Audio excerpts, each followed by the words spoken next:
我在用的日本旧文软件上个月给我推送了一篇10年前同一天东洋经济杂志的评论员文章，是讲当时中国房地产泡沫也许已经大过了1990年的日本。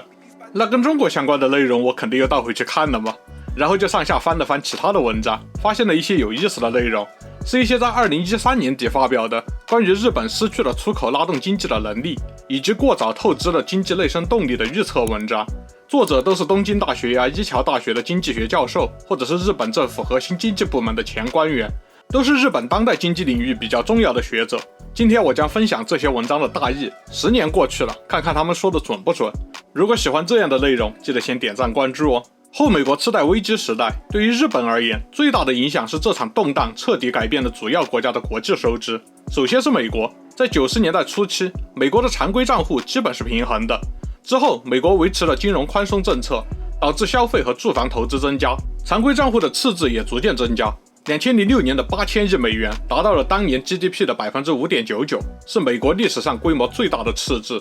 然而次贷危机之后，美国的财政赤字急剧减少，近几年都是4000亿的规模，大概是 GDP 的 3%。 就美国而言，只要资金对美国经济仍然保持着信心，来自其他国家的资本流入会使得资本账户盈余足以继续支撑赤字。但是问题是，从其他国家的角度来看的话，常规账户赤字的减少会导致美国作为一个经济体的消费需求下降，会阻碍出口国的经济发展。这一点尤其会影响将美国作为主要出口目的地的日本和中国。次贷危机的前2年，日本和中国的外汇盈余就占了美国赤字的 80%。日本的常规账户盈余在2007年达到了2121亿美元，为 GDP 的 4.9%。可见日本的经济绝大部分是靠出口拉动的。在上述美国国内环境变化的影响之下，日本的出口急剧减少，导致了常规账户盈余逐年急剧下降，到2012年已经只剩590亿美元，占 GDP 的 1%。 GDP 构成随之发生了改变。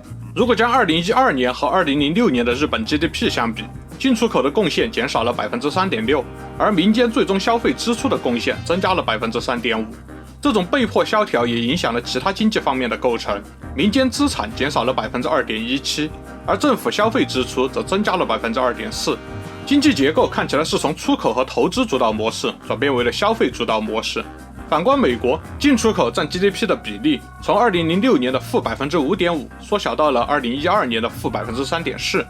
个人消费支出却没有显示出明显的变化，占 GDP 比例从 67.1% 略微上升到了 68.6%。 这意味着消费作为美国经济的核心动力，远远比作为日本经济核心动力的出口在结构性和持续性上要稳定强大得多。即使美国的住房投资占 GDP 的比例从 6% 下降到了 2.7%， 运行和维持美国经济的动力依然安定，这会使得次贷危机对于美国的冲击最终只是一场短期衰退，而全球需求的变化所导致的日本经济收缩却可能是长期的结构性的。好在次贷危机对全球经济都产生了巨大的负面影响，中国也被迫采取了6000亿美元的经济刺激措施，这个数额比美国赤字的萎缩还要多了1000多亿美元。从全球经济的角度看，就使得日本得以维持原有的经济模式，成为了中国这场救市的最大受益国。但是2011年之后，中国已经不再需要这种刺激来维持增长，这表现在中国的常规账户盈余在2012年和2013年都略微有所增加。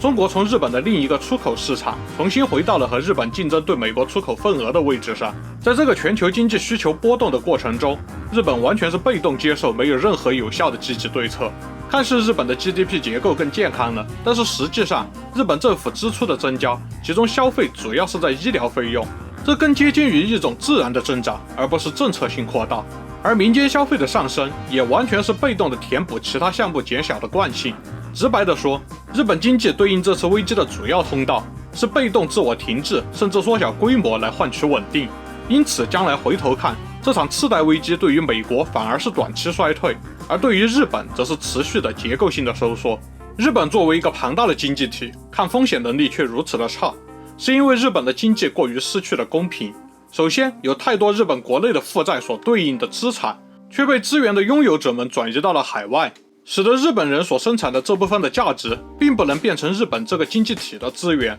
而且日本政府也在扩大这个缺口。2012年底，日本的外部净资产约为296万亿日元，这是遥遥领先的世界第一。是第二中国和第三德国的2倍规模。实际上，自1991年以来，日本的这个数字就一直是世界第一。在一个健康的经济体内，这个数字高当然是好事，这是一个国家的储蓄。但是在流动方面，日本经济表现得很不理想。自90年代以来，日本的 GDP 就一直在缩小，储蓄要发挥作用，要表现在抗风险和资产运用上面。次贷危机已经证明了日本并没有用这些储蓄抗风险的足够能力，而实际上日本在资产运用上面的表现也很差。作为如此富有的国家，日本本应该有能力并购世界各国的主要企业吸收利润，但是实际情况是，日本的海外资产大部分都是证券投资，占了 55%， 而有进取心的直接投资却只占了不到 15%。证券投资也是一种被动的资产运营，